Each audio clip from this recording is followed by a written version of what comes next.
Just stay tuned for a little while, and you'll hear some more of that. But joining us in the studio once again, and Paul, we didn't even have time to bet on how long Willie would talk today, did we? Oh no, but he has all the time in the world. He does. He has all the time in the world. Just remember that he's going to really be busting open because he only gets 13 minutes with me. Yeah, well, that's what we were just talking about off the air, and I said, wow, if I knew we could have done that with you, we probably would have put our own foot down. But anyway, I told him he didn't have to be in a hurry today. His side comments are always appreciated because not only has he created something very good for the general public to look at a website and find out what events are upcoming sports related as fundraisers.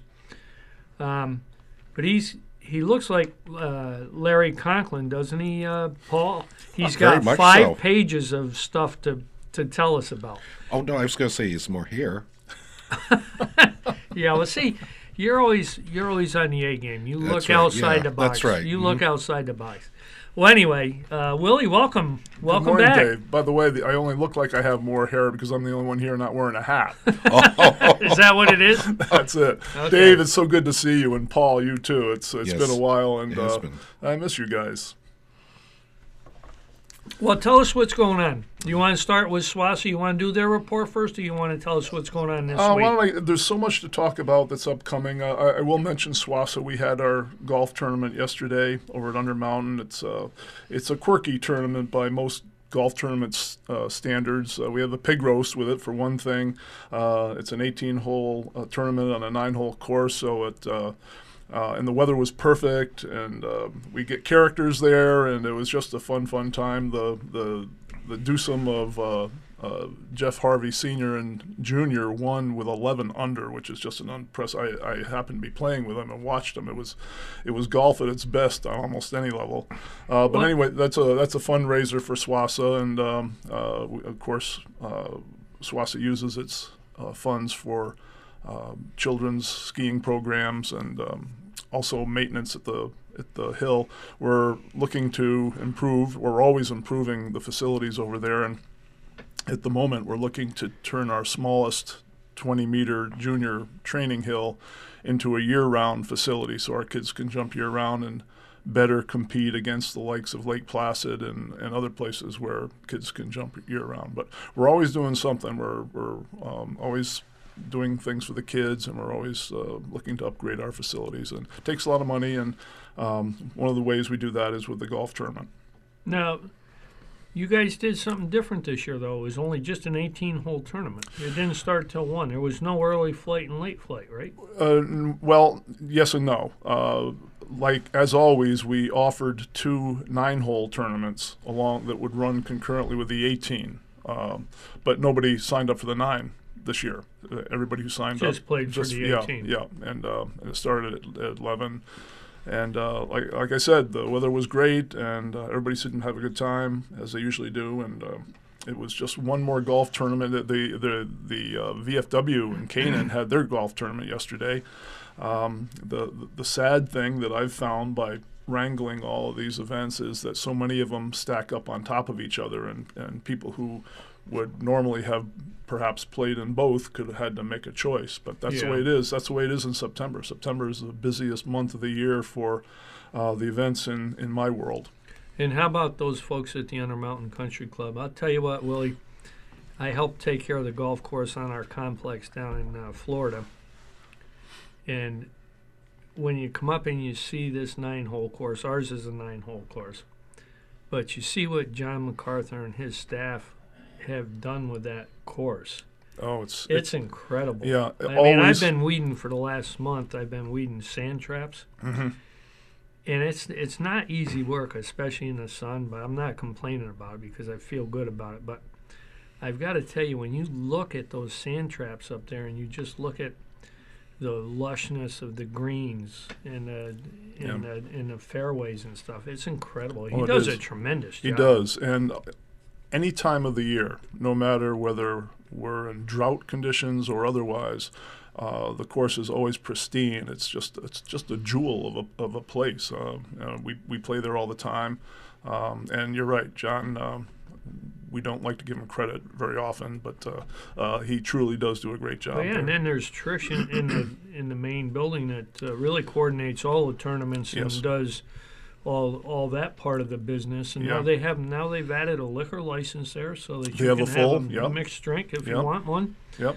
And they've really, since I left in last November, they took a lot of stuff on over that course of the period of Yeah. time. Yeah, they have, and we're lucky to be associated with them. I should add, since you were here last, I think, Dave, Jack Schockschober passed away. He was the patriarch of the golf course. Yeah, and, the builder. yeah, and the builder of it. Yes, indeed. Pat, his wife, is still with us, and but this is the first. I made mention of it yesterday. This is the first Swassa tournament without him, and we truly miss him. He was a wonderful, absolutely. wonderful sweetheart of a man. Well, should I get into? You might as well events? start, and then we'll do future events at the end with Swassa, because Okay. if I remember right, there's 6 things going in the next month and a half for you guys. Yeah. It seems like it anyway. Yeah, But there is. let's go through the general stuff first. Okay. And, first of all, tell us about what you started with this website and why you started it and how far it's come since its inception. Sure. My initial idea in my retirement, I thought, because I have been associated with Swassa as long as I have, when you're involved with a nonprofit, you become aware of your fellow nonprofits, and over time, there are things like the Sunday in the Country Food Drive and the Jane Lloyd Fund and the Lakeville Fire Company. Sometimes you do things jointly, but you realize you're a community of nonprofits. And what became evident to me is there are all these small charities, all struggling to make money to do their good work, and they're all scrambling for basically the same donation dollars. And what they all do is they all hold events to try to make money, and most of the charities, all the charities, are supportive of each other. And anyway, over time, it dawned on me that perhaps it might be a benefit if I created kind of a clearinghouse of information about what's going on in the nonprofit world. My initial idea was to create a website that listed all of the fundraisers going on in the area. Well, it immediately became evident that that was just untenable. There's just thousands, literally thousands of events, from the spaghetti dinners and wine tastings and house tours and you name it. There's just so many events going on. So my next thought, and the one I went with, is to create a site that dealt with sports-related fundraisers alone. It's a narrower niche than the all-encompassing idea I had. But as I found out, it's still pretty busy. I have over 400 events on my website in the tri-state area. My area of interest is pretty much the same as Robin Hood Radio's. Southern Berkshire in Massachusetts, go over to the Hudson River in New York State. Because of the walkway over the Hudson, there are a lot of events there that are of interest to me, and most of Litchfield County. So even though we're sparsely populated, pretty much, there's a lot going on. Of the 400 plus events and growing, I mean, I don't know as I've really tapped the possibilities here yet. There's at least 300 charities involved, and that's heartening for me. And the idea is, by promoting them, I have them on my website. If I can cover an event, I put it on Facebook and Instagram. My blogs I've started putting on Facebook sometimes.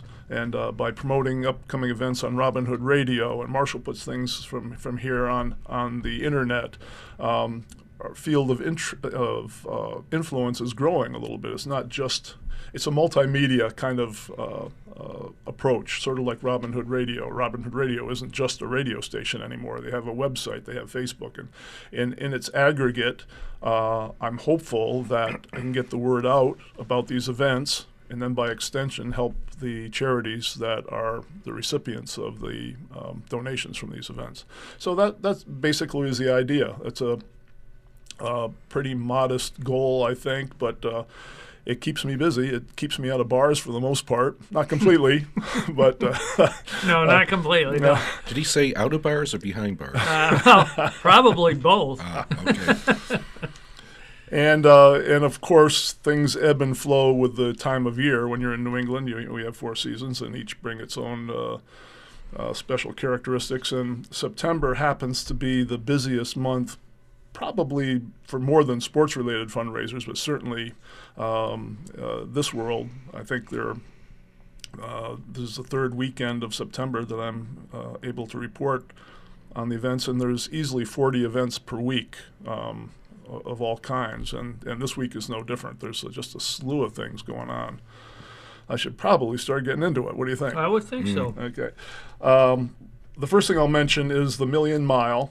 This is a month-long, the whole month of September effort by Alex's Lemonade Stand Foundation. They address childhood cancer, very worthwhile cause, and they had devised this virtual event. There's no place and time to do this, but basically they're asking people interested in childhood cancer research to run, walk, bike, whatever they do, walk the dog, wherever they happen to be, keep track of their miles over the month of September, solicit, like any walkathon, you solicit donations from your friends and family, and at the end of the month, hopefully, in its aggregate, people have walked 1 million miles, and they raise a lot of money. Yeah. So that's there's one more week of that for the Million Mile project. Wow. Today, there are a bunch of things this morning. If you're listening to Marshall's public service announcements, there are easily half a dozen events that have already come and gone or in progress as we speak. I won't mention those. But there are a number of events still going on today that you listeners can take part in if you want. There's the Walk the Walk for Recovery. This takes place at 12:30 this afternoon on the walkway over the Hudson, a frequent site for walks and 5K runs. This is sponsored by the Villa Veritas Foundation and helps families in recovery.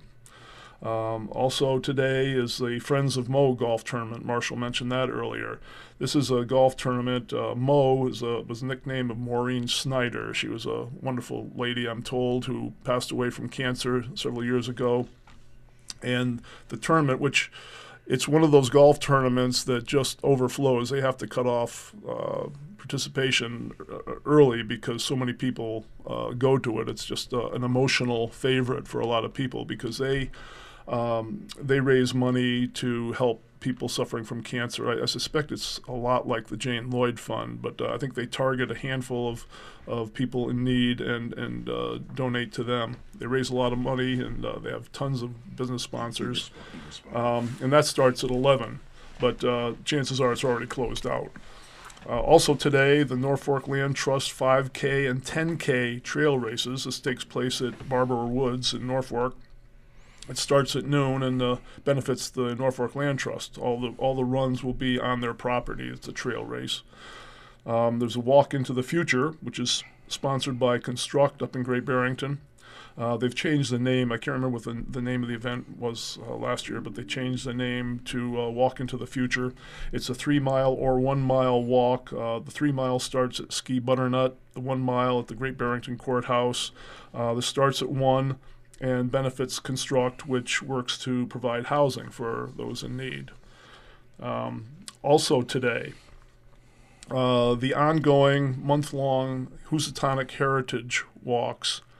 The Upper Housatonic Heritage Area is a federal area. There are 13 of them in the United States, and they're special areas that the federal government has designated as meaningful in 3 ways. It celebrates, in effect, the historic, cultural, and natural qualities of our area, and we're blessed to live right in the middle of that. And the Upper Housatonic Heritage people do a series of walks for the whole month of September on Saturday and Sunday, all 4 weekends of September, about 15 events per weekend. They offer these walks and hikes and so forth to different places of interest.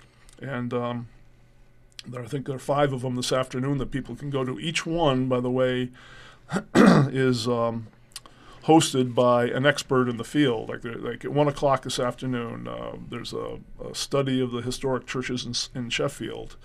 There's also a walk to Mount Greylock, the top of Mount Greylock. There's a walk at the old mill trail along the Housatonic River in Hinsdale, which explores the old mill businesses of yesteryear. There's a walk on the Appalachian Trail that starts at the site of Shays Rebellion. It's a 4-mile hike. That's at 1:30. At 2 o'clock, the Pond Mountain Trust has a walk at their nature preserve in Kent. That's one. There are a lot of these places I've never heard of before, nature preserves and so forth, that you would think over time you'd know, but they're special places, and these heritage walks give people the time and the place to explore that and learn the history of it. And history. It's incredible. You go. They have the best website. There are a handful of events that I cover where the home website is so complete and comprehensive that you can go there and find out anything you want to know. All 60 events that have been happening this month are on the HousatonicHeritage.org. It's a great website. So I'll encourage everybody, if they're interested in any of these events, they can go find out exactly where, when, and what to expect. And then the last event today at 3 is an exploration of the landscape and the gardens at the Mount, which is the home of novelist Edith Wharton.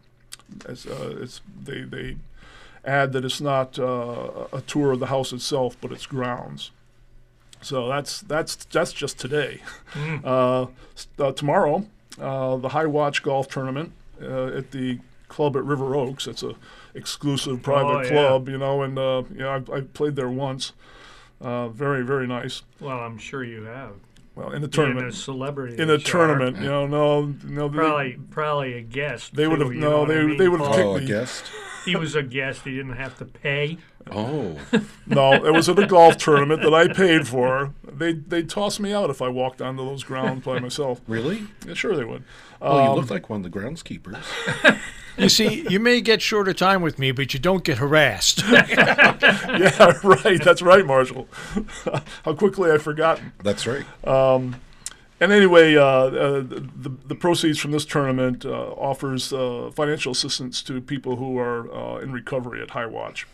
Also tomorrow, the Torrington PAL 10th Annual Golf Classic at the Torrington Country Club.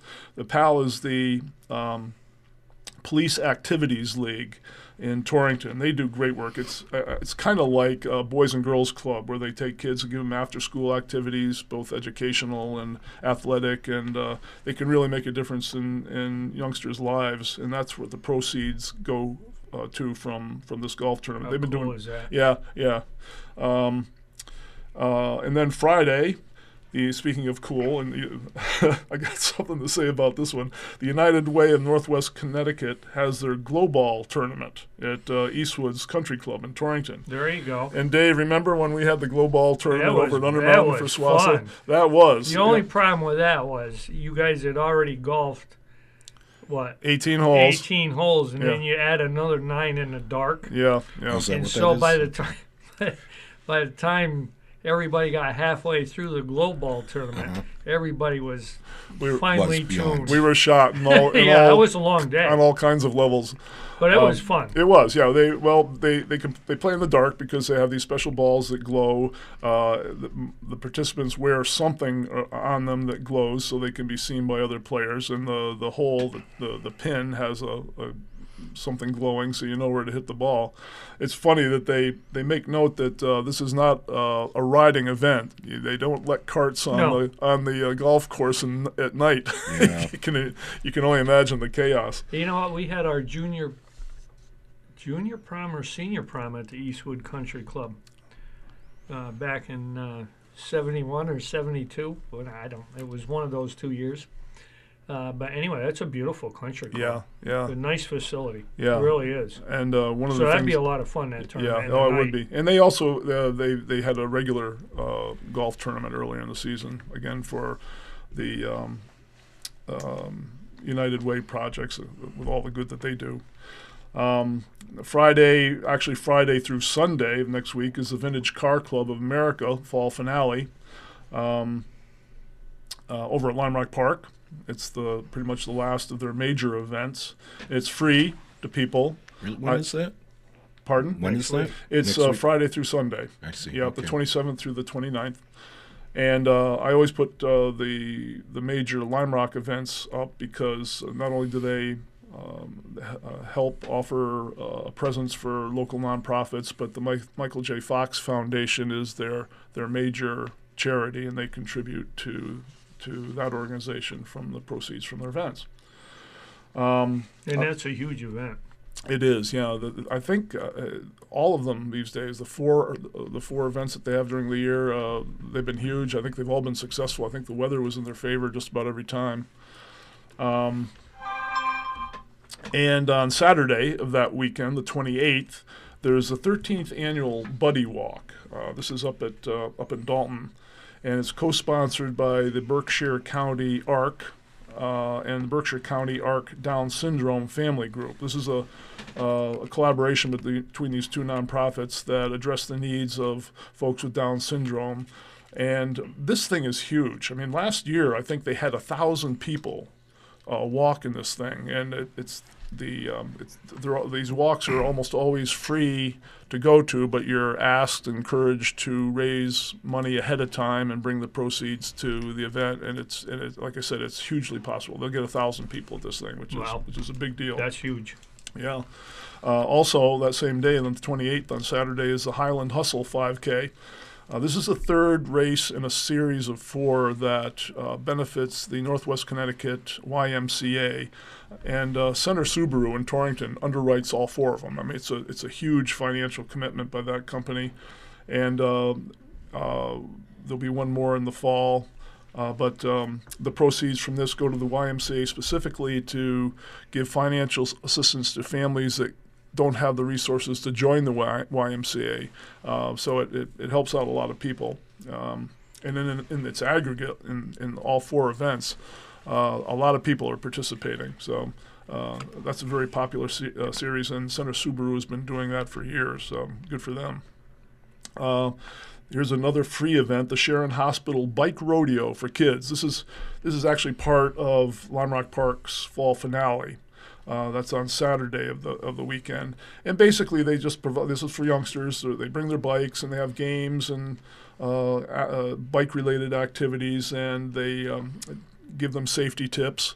I've spoken before about biking on the highways and byways around here, and how dangerous it is. Let's face it, cars and bikes don't get along.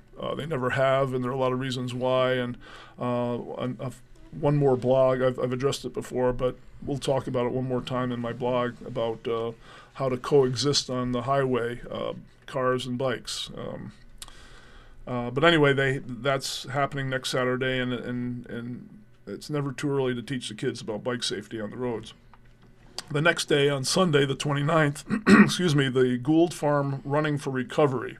This is a 5K up in Monterey, hosted at the Gould Farm, which is a facility that helps people with mental illness, and the proceeds go to their programs. Also next Sunday is the Haul for McCall. This is a BMX race. BMX are for those who aren't familiar, they're bicycle races. They're kids and not so kids. I guess adults do it too. It's a bicycle race on special off-road bicycles that they go over hill and dale. They have jumps and berms and hairpin corners and all that sort of thing. And there's a facility in Torrington. It's called the Foothills BMX. I'm sure a lot of people don't even know it exists, but they hold events throughout the year. And this one race next Saturday is for the McCall Foundation, the Family Center. They do a lot. The McCall Foundation does a lot of good. It's sort of like the Housatonic Youth Services Bureau. They address the issues of the young opioid veterans. They have different programs addressing the needs of people everywhere. That's a great organization. And this BMX race targets substance abuse specifically. That's next Sunday, rather, the 29th. I'm getting all my days confused. I can see why. Willie. Yeah. You're pretty busy. I remember when you used to have five things. I on know. your items. Also next Sunday, Marshall mentioned it early, and you did too, Dave, the Northwest Connecticut Hunger Crop Walk. This takes place at Housatonic Valley Regional High School. It's been going on for years. They get hundreds of people. Last year they had 500 people, and I have to note that fully half of them are teenagers. Kids from Housatonic, Indian Mountain School, and Hotchkiss School. They will end up comprising half of the field, and that's heartening to see that the youth get involved. And I see that a lot. There are a lot of events that the youngsters get involved in. The Dover Dragon Dash 4th annual 5K and 5-mile races will be held at the J.H. Ketchum Memorial Pavilion in Dover Plains, and that benefits the Athletic Booster Club over there. That's also on the 29th. You know how popular that J.H. Ketchum group is? That band and all? They march in the. They normally get invited to march in the Macy's Day Parade in New York City. Really? Oh, absolutely. Wow. That's great for it's a small huge. town. I mean, that's big when you think about it. Yeah, it's huge. Yeah. Also next Sunday, the Dutchess Ulster County Out of the Darkness Community Walk. My blog that's up on my site right now addresses that this week. Out of the Darkness is there are 400 or 500 of these walks around the country, and addresses suicide and suicide prevention. And I attended an event last year, and I wrote the blog about it, and I would encourage you to see it. My blogs, by the way, are very short. You can read them in 2 minutes. And I would encourage you to do that, because these are people who are gathering. This was an event last year in Great Barrington. 500 people showed up. There were survivors of people loved ones who had committed suicide. And it's billed as a celebration. And I went up there to see how can you have suicide and celebration in the same sentence. But I think I answered that question. And please check out the blog. And there is an Out of the Darkness walk. It's a walkathon. Again, like all of them, they're free to enter, but you're encouraged to raise funds and go and participate. But the key is getting together with other people who have suffered the same way you have, and a celebration can ensue from that, believe it or not. And that's sponsored by the American Foundation for Suicide Prevention, and the proceeds, of course, go to their work. Also, I mean, all these things are going on the same day. Where is Sandusfield? 5K.